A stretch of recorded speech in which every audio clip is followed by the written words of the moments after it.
What type of RVer are you? The RVIA, the RV Industry Association, just conducted their most extensive study on RV owners. Here is the info that you need to know to be an educated consumer. This information is intense, you guys. Disclosure. Now, before the RVIA gets mad at us, hear us out. Our intention is to serve as a link between the RV industry and the consumer. The survey itself is not nefarious. In fact, it is super insightful. What companies do with that information is what we intend to hold accountable. We have to disclose that the data has been collected from the RVIA, and you can find all of their info in the link in the description. Please accept this as our fair use disclaimer. We've been living this lifestyle for 2 years, and Mercedes and I have never gotten so excited about a simple article, right? This thing is loaded with information that really, truly is going to blow your mind.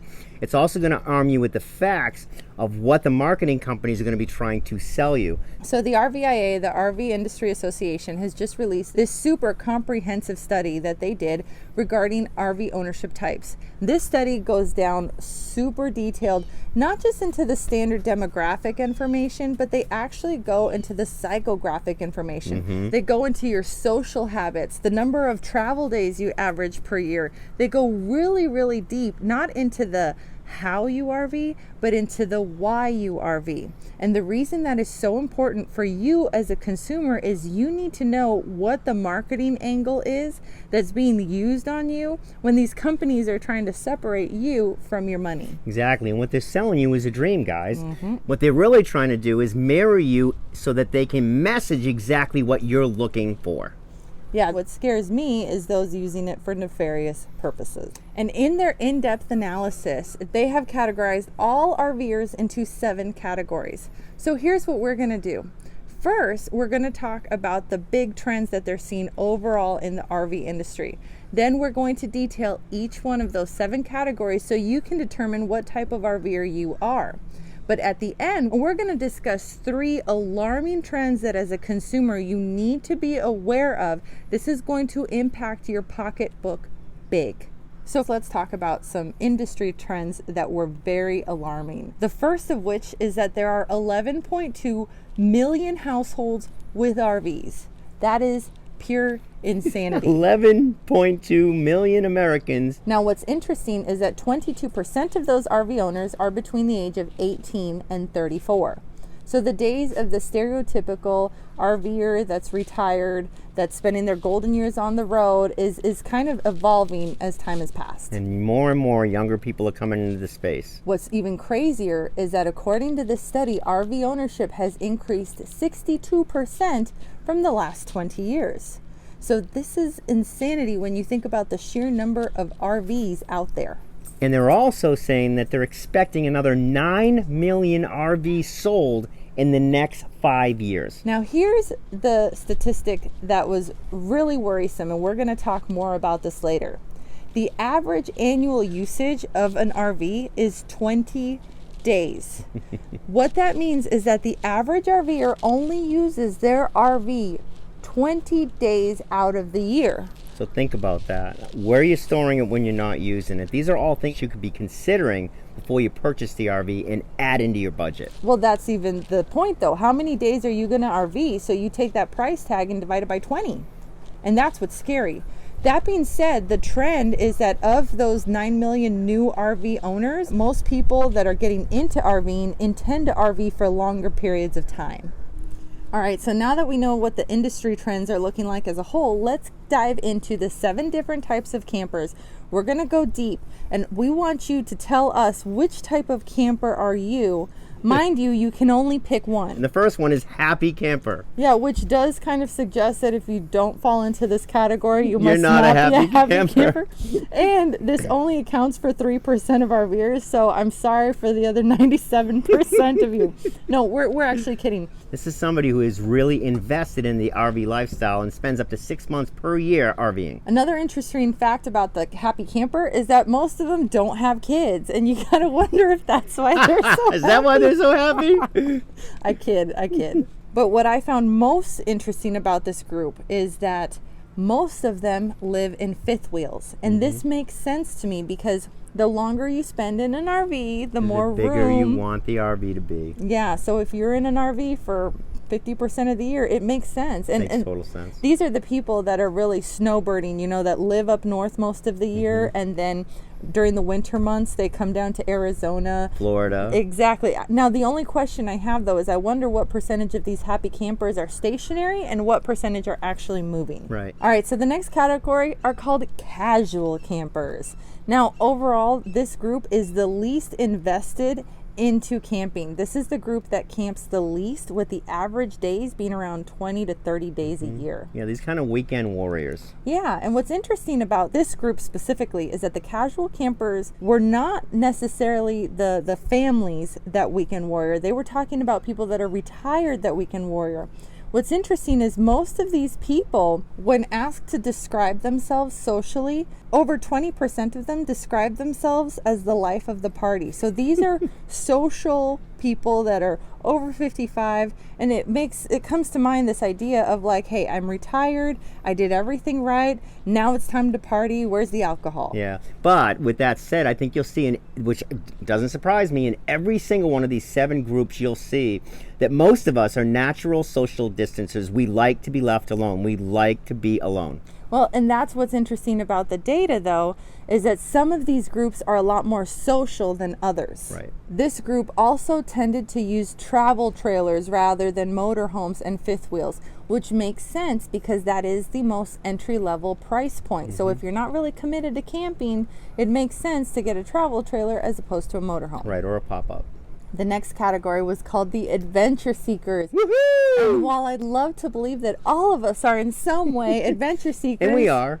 this only accounted for 1%. Yep. Not sure about this one, but that's what they say. Well, and what's interesting is that if you look at the adventure seekers, these are people that are really explorers. A lot of them had kids, and this is more really aimed at the destination. Right. They want to get out and find that peace and quiet and be out in nature. When I saw the name adventure seeker, I assumed that this was the group that was like jumping off of cliffs and skydiving and all sorts of things. Not necessarily. They're trying to explore and seek out adventure by going to all these different places and prioritizing these experiences. And again, you'll notice they average about 200 days per year, and they prefer the fifth wheel. Because when you're in an RV longer, You want to have a bigger space. The next group are called the Avid Rvers. These are the RVers that will go RVing every chance they get. Now, they say they account for about 6% of the total. These people make over $65,000 per year on average. and that makes sense because they're going RVing every chance they get, but they're making more money, so they're probably They're tied tied to their down job. to their job. Yeah, but they do get out quite a lot. This is the person that anytime there's a 3-day weekend, you They're can gone. guarantee they're in their RV. Yeah, which is interesting. We think that this group is going to expand over the next few years as internet technology gets better and better through data services on the road. Another 2 things that were interesting about this group was that most of them did not have kids, which might account for the ease of escaping as much as they did, and most of them did use travel trailers. So that makes sense to me that they're committed to the lifestyle, but they can't do it 100% of the time. Yeah, and they can use the vehicle that they already have. Now, the Avid Rver RVs 61 to 150 nights per year. So that gives you an idea of how they're using almost every weekend that they've got. The next category are the escapists. Now, I would argue that we're all kind of escapists a little bit, but this category was more families, and it was more like water-based activities that they were after, which makes sense. So this isn't necessarily the family that's trying to hit the Grand Canyon and the Seven Wonders. This is more the family that has that set place that every chance they get, they like to go to that special lake that's close by. Exactly. And as you guys know, the best campgrounds are campgrounds that have water on them and water sports. And to do that, you're going to have to spend millions of dollars in zoning, EPA research, studies to get the permits to just do that. So later in the video, we're going to talk about one of the things we're most concerned about, these rising demographics and where these 9 million new RVers over the next 5 years are going to go.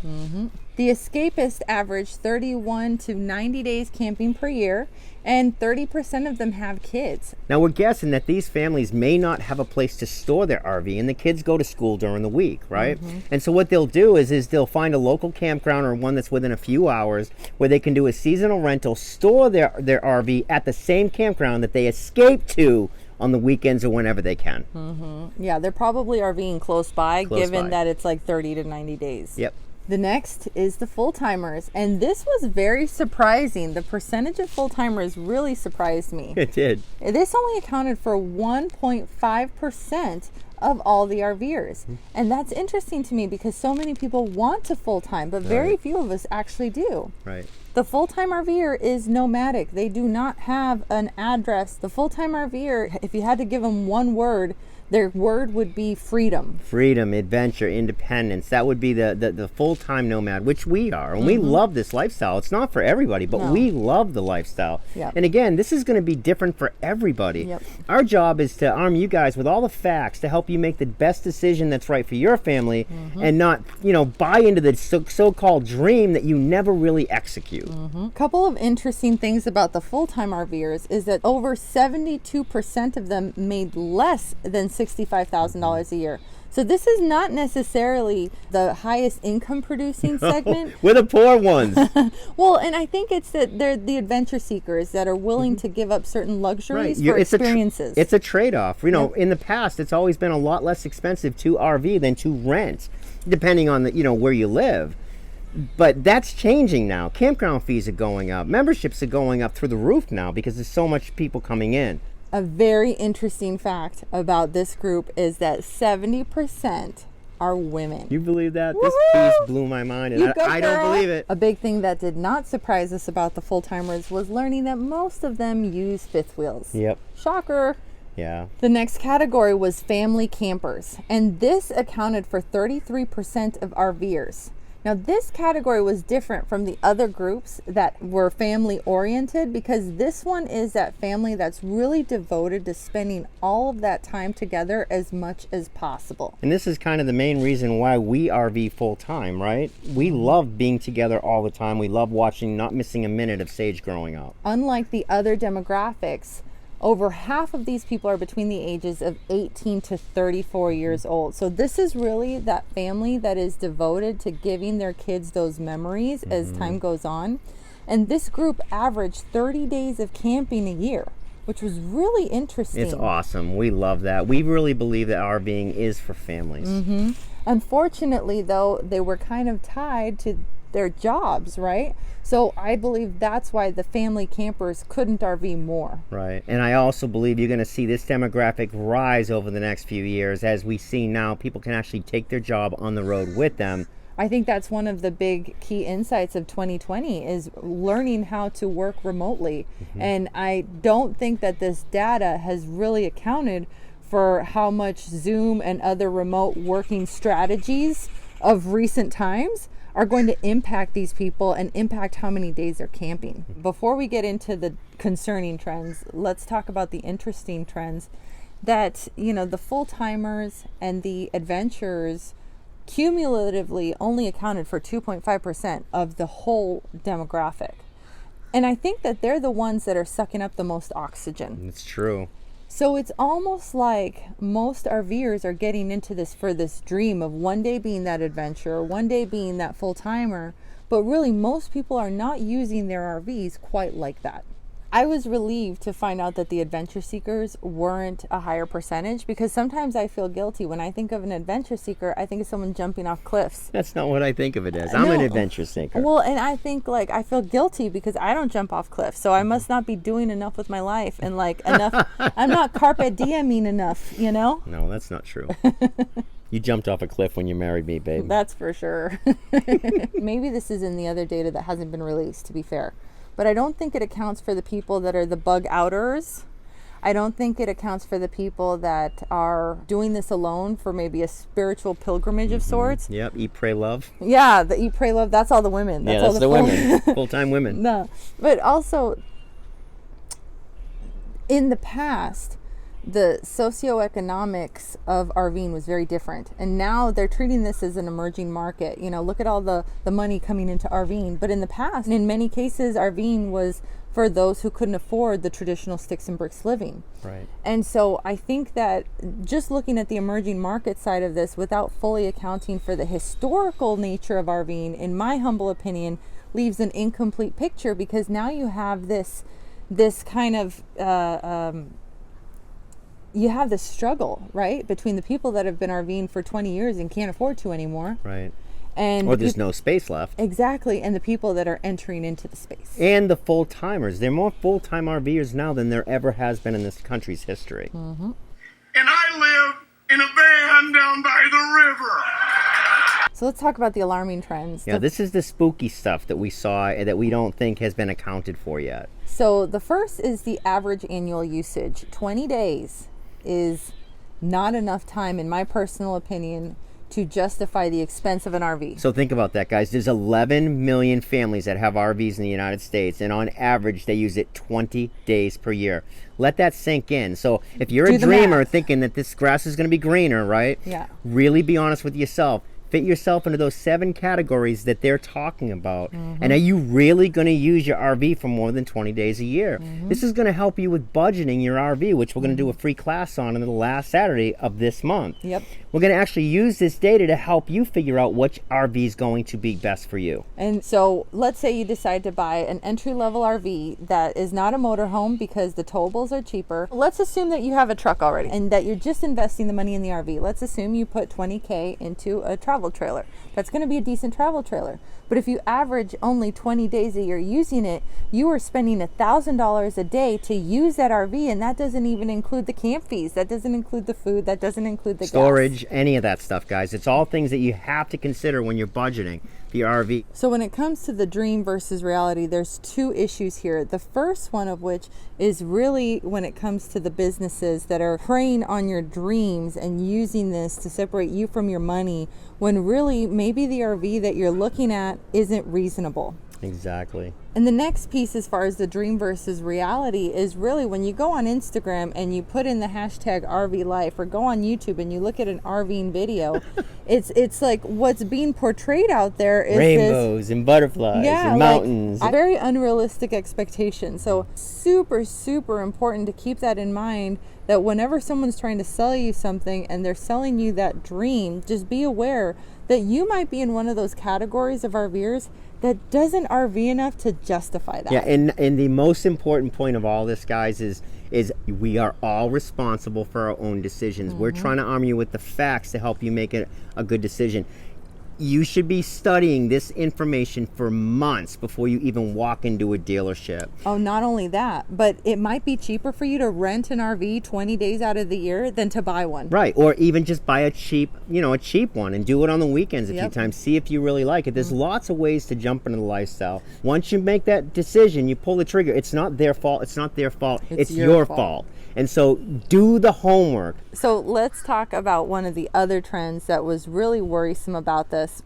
And I'm just going to be frank here, is just where the hell do we put all the RVs? Where the hell do we put 9 million new RVers? And so eventually we're hoping that RVIA will get together with the campgrounds and figure out, what do? We wish that everybody could get a taste of this lifestyle and decide for themselves if they want a full-time or part-time or weekend. We are so blessed to live the life that we're living right now. It's really cool, but the reality has some nightmarish days. It's not all perfect. It's not all butterflies and rainbows, guys. Yep. If they can get you inside the RV and get you to talk about your dream out loud, chances are you're going to buy that RV, and that's pretty scary. We appreciate the fact that the RVIA actually publicly put this out. So the RV industry wants to sell more RVs. So the marketing arm, Go RVing of RVIA, that's their job, is to figure out who we are and how to market to us, how to pull our strings and get us to move and purchase an RV. And we also believe that this is a powerful tool. If you can be honest with you and your partner and your kids, your family, however you want to do this lifestyle. We're going to leave the link below. We really hope you go and dig through. We also ask that you please, which bucket do you fit into? In the comments below, just place, where do I fit? Are you an avid RVer? Are you an adventurer? Are you family? Where do you fit in this? Make sure you subscribe, because we tell it to you like it is. And we hope we haven't scared you away, and we hope the industry doesn't stop talking to us now. At this point, we've pissed off about just about everybody in the RV industry, but the one thing we'll never do is we'll never lie to you. We'll always tell you the truth, and we'll share exactly what we're thinking. We'll see you guys in the next video.